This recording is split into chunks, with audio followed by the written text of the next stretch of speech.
காத்திருந்து கடுகு போல் பலன் அடைந்து சட்டைகளை அடித்து உயர எழும்பிடுவார். கர்த்தருக்கு காத்திருந்து கடுகு போல் பலன் அடைந்து சட்டைகளை அடித்து உயர எழும்பிடுவார். புது பலன் அடைந்திடுவாய், நீ புது பலன் அடைந்திடுவாய். புது பலன் அடைந்திடுவாய், நீ புது பலன் அடைந்திடுவாய். புது பலன் அடைந்திடுவாய், நீ புது பலன் அடைந்திடுவாய். புது பலன் அடைந்திடுவாய், நீ புது பலன் அடைந்திடுவாய். தாகமுள்ளவனே ஆவியை ஊற்றிடுவார். வறண்ட நிலத்தின் மேல் தண்ணீரை ஊற்றிடுவார். தாகமுள்ளவனே ஆவியை ஊற்றிடுவார். வறண்ட நிலத்தின் மேல் தண்ணீரை ஊற்றிடுவார். புது பலன் அடைந்திடுவாய், நீ புது பலன் அடைந்திடுவாய். புது பலன் அடைந்திடுவாய், நீ புது பலன் அடைந்திடுவாய். புது பலன் அடைந்திடுவாய், நீ புது பலன் அடைந்திடுவாய். புது பலன் அடைந்திடுவாய், நீ புது பலன் அடைந்திடுவாய். சர்ப்பங்களை எடுப்பாய், தேள்களையோ மிதிப்பாய். சத்ருவின் அதிகாரம் சகலமும் மேற்கொள்வாய். சர்ப்பங்களை எடுப்பாய், தேள்களையோ மிதிப்பாய். சத்ருவின் அதிகாரம் சகலமும் மேற்கொள்வாய். புது பலன் அடைந்திடுவாய், நீ புது பலன் அடைந்திடுவாய். புது பலன் அடைந்திடுவாய், நீ புது பலன் அடைந்திடுவாய். புது பலன் அடைந்திடுவாய், நீ புது பலன் அடைந்திடுவாய். புது பலன் அடைந்திடுவாய், நீ புது பலன் அடைந்திடுவாய். சாத்தானின் கோட்டைகளை சத்தியத்தால் தகர்ப்பாய். சிலுவை சுமந்திடுவான், ஜெயக்கொடி ஏற்றிடுவான். சாத்தானின் கோட்டைகளை சத்தியத்தால் தகர்ப்பான். சிலுவை சுமந்திடுவான், ஜெயக்கொடி ஏற்றிடுவான். புது பலன் அடைந்திடுவாய், நீ புது பலன் அடைந்திடுவாய். புது பலன் அடைந்திடுவாய், நீ புது பலன் அடைந்திடுவாய். புது பலன் அடைந்திடுவாய், நீ புது பலன் அடைந்திடுவாய். புது பலன் அடைந்திடுவாய், நீ புது பலன் அடைந்திடுவாய். கர்த்தரின் பலன் அடையோம், பாக்கியம் பெற்றிடுவார். பலத்தின் மேல் பலன் அடைந்து சீயோனுக்கு வந்துடுவார். கர்த்தரில் பலன் அடைந்து பாக்கியம் பெற்றிடுவார். பலத்தின் மேல் பலன் அடைந்து சீயோனுக்கு வருவார். புது பலன் அடைந்திடுவாய், நீ புது பலன் அடைந்திடுவாய். புது பலன் அடைந்திடுவாய், நீ புது பலன் அடை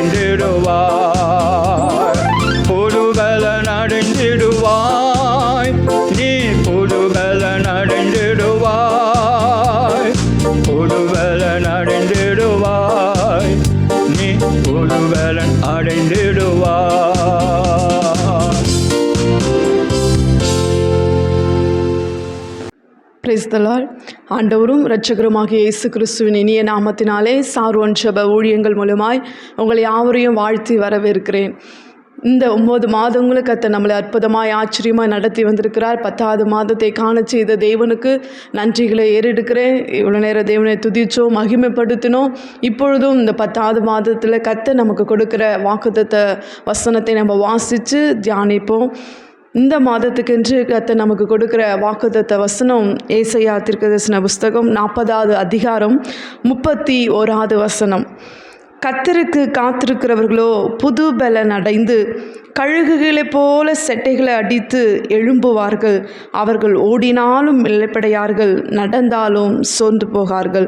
இந்த வார்த்தையின் மூலமாய் கர்த்தர் நம்மளோடு கூட பேசும்படியாய் தலைகளை தாழ்த்தி கண்களை மூடி நம்ம ஜெபிக்கலாம். அப்பா நமக்கு ஸ்தோத்திரம். எங்களை நேசிக்கிறதான பரிசுத்தமும் கிருபையும் உள்ள நல்ல பிதாவே, ஆண்டவரே இந்த 10வது மாதத்தில் ஆண்டவரே நீர் கொடுக்கிறதான வாக்குத்தத்த வசனத்தின்படி அப்பா நமக்கு ஸ்தோத்திரையா. அப்பா நமக்கு நன்றி ராஜா. அவைகளை நாங்கள் சுதந்திரிக்கவும் தியானிக்கவும் கர்த்தர் இந்த நாளில் எங்களுக்கு உதவி செய்தல்ல வேண்டுமா நாங்கள் ஜெபிக்கிறோங்க. வார்த்தை எங்கள் மூலமாக எங்களோடு கூட பேசுங்க, எங்களை ஆசீர்வதிங்க. இயேசுவின் நாமத்தில் பிதாவே, ஆமென்.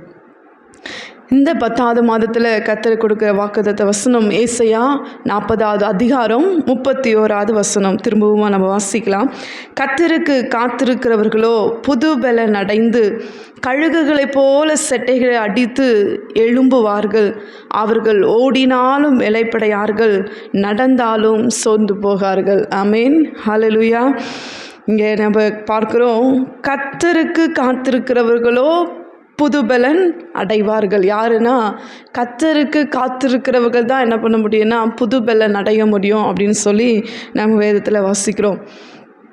எப்படி நம்ம சரீரப்பிரகமாக நம்ம சோர்ந்து போகும்போது நம்ம சரீர பலன் அடைவதற்கு என்ன பண்ணுறோன்னா ஆகாரங்களை உட்கொள்கிறோம், நம்ம பலன் அடைகிறோம். அதே போல் ஃபோனை நம்ம எடுத்துட்டோன்னா நம்ம சார்ஜ் குறையும் போது சார்ஜ் போட்டால் தான் என்ன பண்ணுவோம், அடுத்தது ஃபோனு ஒர்க் ஆகும். அது மாதிரி அது போல் நம்ம ஆவிக்குரிய வாழ்க்கையில் நம்முடைய ஆத்துமாவில் ஆத்துமா சரீரத்துக்கு எப்படி நம்ம பலன் கொடுக்கணும், அது போல் ஆவியில் ஆத்துமாவில் நமக்கு பலன் வேண்டுமானா, தேவனுக்குள்ளே நம்ம பெருக வேண்டுமானா அங்கே என்ன செய்ய வேண்டும் என்று சொல்லியிருக்குதுன்னா, கர்த்தருக்கு காத்திருக்கிறவர்களோ புது பலன் அடைவாங்க. யார் தான் புது பலன் அடைய முடியும்னா காத்திருக்கிறவர்கள்.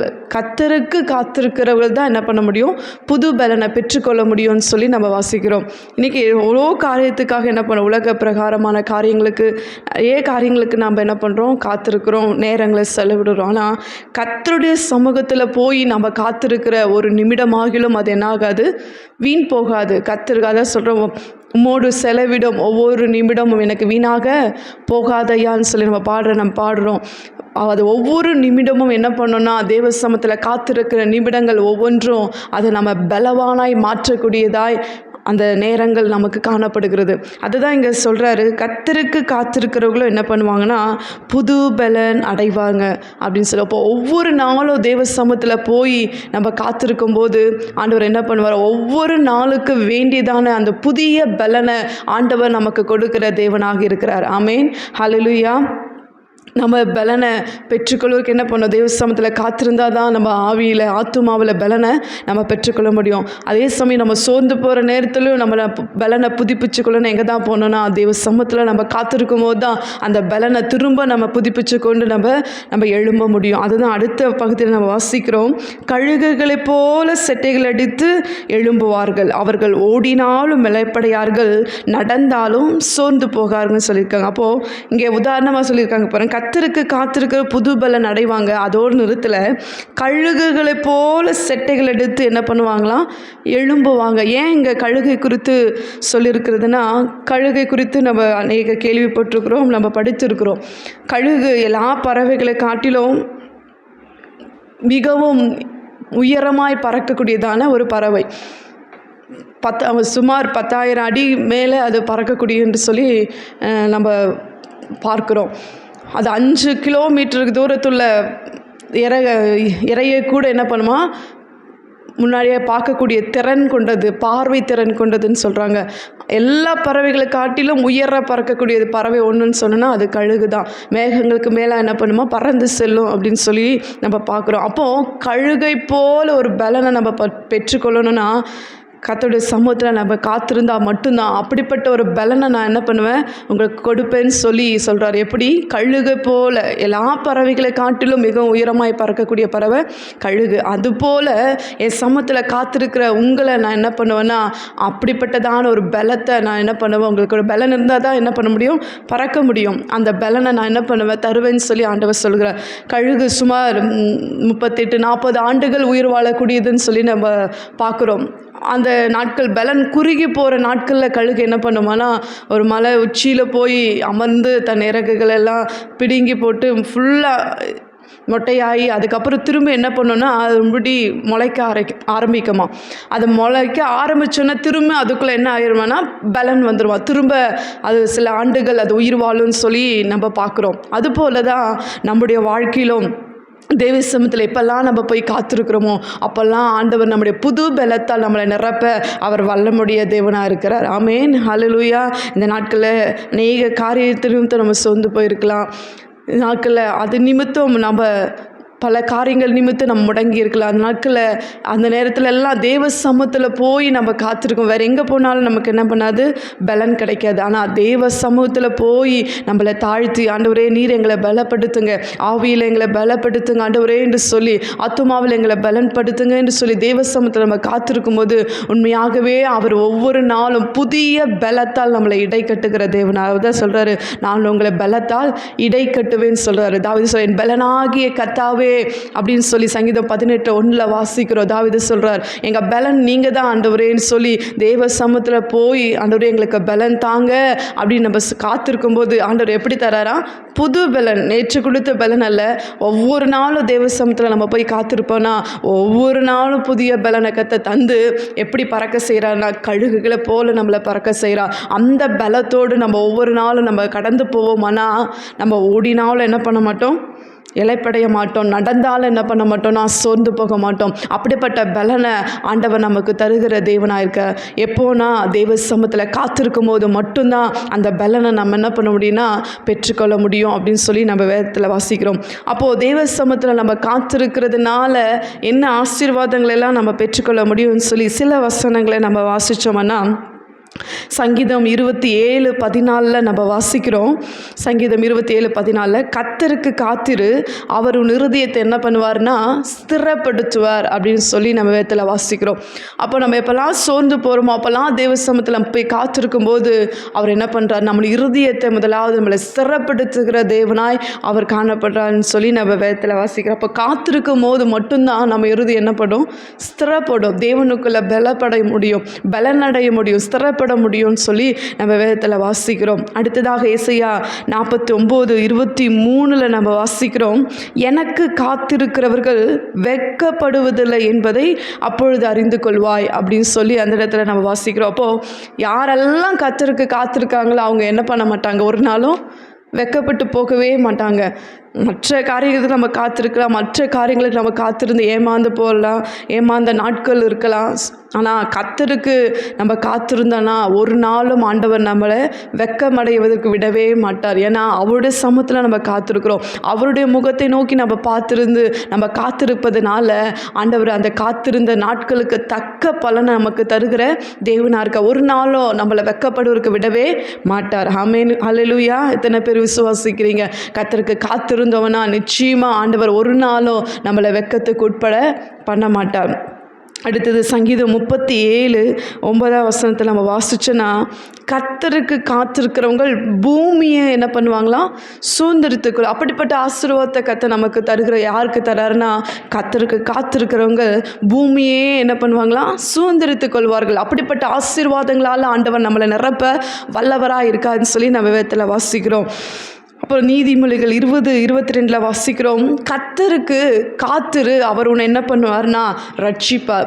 தேவனுடைய சமூகத்தில் நம்ம காத்திருக்கும் போது அவருடைய ரட்சிப்பை என்ன பண்ணுவோம், நம்ம பெற்றுக்கொள்ள முடியும். அதே நீதிமொழிகள் 8:34 வாசிக்கிறோம், என் வாசற்படியில் நித்தம் விழித்திருந்து என் கதவு நிலையருகே காத்திருந்து எனக்கு செவி கொடுக்கிற மனுஷன் பாக்கியவான் அப்படின்னு சொல்லி நம்ம வேதத்தில் வாசிக்கிறோம். அப்போது தேவனுடைய சமூகத்தில் நித்தம் விழித்திருந்து அவருக்கு தேவனுடைய சமூகத்தில் காத்திருந்து நம்ம ஜெபிக்கிறவர்களாக இருப்போம்னா நம்ம ஒவ்வொருவரும் தேவனுக்கு முன்பாக பாக்கியவான்களாய் நம்ம என்ன பண்ண முடியும், காணப்பட முடியும் என்று சொல்லி நம்ம வேதத்தில் வாசிக்கிறோம். அதே சங்கீதம் 84:10 நம்ம வாசிக்கிறோம், என் தேவனுடைய ஆலயத்தின் வாசற்படியில் காத்திருப்பதையே நான் தெரிந்து கொள்வேன் அப்படின்னு சொல்லி அங்கே நம்ம வாசிக்கிறோம். அப்போது நம்ம வாஞ்சியெல்லாம் எதன் மேலே இருக்குன்னா தேவ சமூகம், தேவ சமூகத்தில் காத்திருக்க வேண்டும். தேவ சமூகத்தில் காத்திருக்கும் போது தான் ஒவ்வொரு நாளுக்கு வேண்டிய அந்த புதிய பலனை ஆண்டவர் நமக்கு தந்து நம்மளை வழிநடத்த அவர் வல்லமுடைய தேவனாகவே அந்த தேவனுடைய சமூகத்தில் காத்திருப்பதை நம்ம ஒவ்வொரு நாளும் வாஞ்சிக்கிறவர்களாய் நம்ம என்ன பண்ணணும்,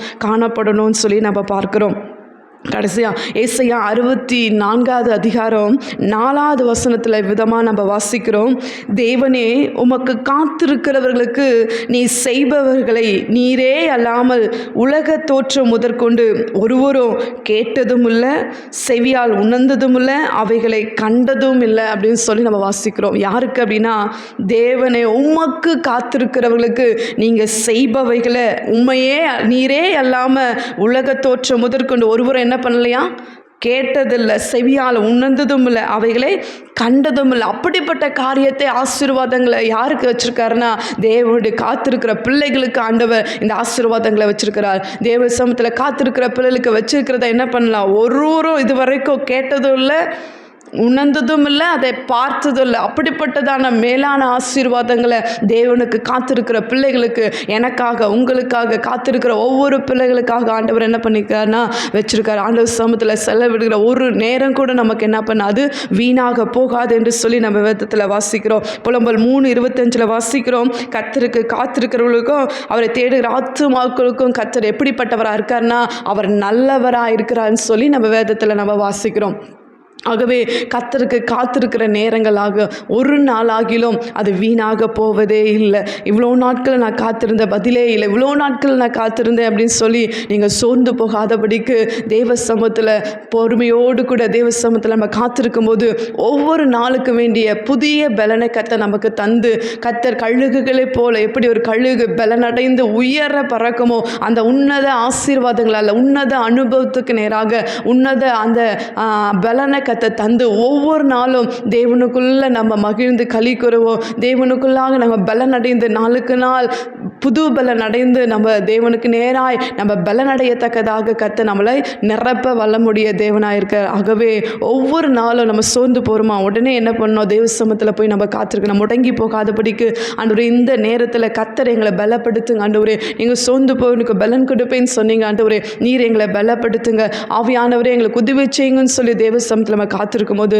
நிச்சயமாக எப்படி கழுகை போல ஒரு பலனை கர்த்தர் நமக்கு தந்து ஒவ்வொரு நாளும் நம்மளை கீழே உயர பறக்கிற ஒரு அனுபவத்துக்கு நேராக நம்மளை நடத்த அவர் வல்லமுடைய தேவனாக இருக்கு. ஆகவே இந்த வார்த்தையின் மூலமாய் கர்த்தர் நம்மளோடு கூட பேசியிருக்க இந்த வார்த்தையை பிடித்து கொண்டு இந்த 10வது மாதத்தில் கர்த்தாவே இப்படிப்பட்டதான ஒரு அனுபவத்தை எனக்கு தாங்க, கழுகை போல ஒரு பலனை எனக்கு தாங்கப்பா, ஒரு புது பலனை அனுதினம் இந்த 10வது மாதத்தில் எனக்கு தந்து உமக்காக நான் எழும்பி பிரகாசிக்க எனக்கு உதவி செய்யுங்கன்னு சொல்லி இதை கேட்குற பார்த்து கொண்டு ஒவ்வொருவரும் தேவ சமூகத்தில் நம்மளை அர்ப்பணிப்போம். இந்த வார்த்தையின் மூலமாக கர்த்தர் நம்மளை பலப்படுத்தி ஒவ்வொருவரையும் உயர உன்னத அனுபவத்துக்கு நேராக கர்த்தர் நடத்தி நம்மளை ஆசீர்வதிக்க அவர் வல்லமுடைய தேவனாக இருக்கார். கண்களை மூடி நம்ம ஜெபிக்கலாமா?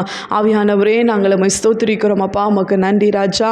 இந்த நாளிலும் இந்த 10வது மாதத்தில் நீங்கள் கொடுத்த வார்த்தையின்படியாய் ஆண்டவரே உமக்கு ஸ்தோத்திரம். கர்த்தருக்கு காத்திருக்கிறவர்களோ புது பலன் அடைவாங்க, கழுகுகளை போல செட்டைகளை அடித்து எழும்புவாங்க நீங்கள் சொன்னீங்க ஆண்டவரே. ஆண்டவரே இந்த நாளில் இந்த மாதத்தில் இதை பார்த்து கொண்டு ஒவ்வொரு பிள்ளையுடைய வாழ்க்கையில் அவங்க சோர்ந்து போயிருக்கலாம், அநேக காரியத்துக்கு அநேக நாட்கள் காத்திருந்து அப்பா அவங்க சோர்ந்து போயிருக்கலாம். இன்றைக்கி அவங்க இருதயத்தை நீங்கள் ஸ்திரப்படுத்துங்கப்பா. ஆண்டவரே உங்கள் பிள்ளைகள் உமக்கு காத்திருக்க வெட்கப்படுவதில்லை நீங்கள் சொல்லியிருக்கீங்க. ஆண்டவரே உங்கள் காத்திருக்கிற பிள்ளைகளுக்கு நீங்கள் செய்பவைகளை யாரும் பார்க்கல, கேட்கல, கண்டதும் இல்லை. அப்படிப்பட்ட மேலான ஆசீர்வாதங்களை கர்த்தர் உங்கள் பிள்ளைகளுக்கு நீங்கள் வச்சுருக்கீங்கப்பா. அவர்கள் எல்லாம் உங்கள் பிள்ளைகள் நாட்களை சுதந்திரித்து கொள்வதற்கு இந்த 10வது மாதத்தில் உங்கள் பிள்ளைகளை ஆயத்தப்படுத்துங்க என்று சொல்லி நாங்கள் ஜெபிக்கிறோம். இந்த வார்த்தையை பிடித்து கொண்டு அப்போ உங்கள் பிள்ளைகள் ஒவ்வொரு நாளும் ஜெபித்து ஒவ்வொரு நாளும் புதிய பலனை பெற்று கர்த்தருக்காக எழும்பி பிரகாசிக்க கர்த்தர் உங்கள் பிள்ளைகளை அப்போ ஆசீர்வதிங்கன்னு சொல்லி நாங்கள் ஜெபிக்கிறோம். இந்த வார்த்தையின்படி உங்கள் பிள்ளைகளை ஆசீர்வதிங்க, பெரிய காரியங்களை செய்து உங்கள் நாமத்தை மகிமைப்படுத்துங்க.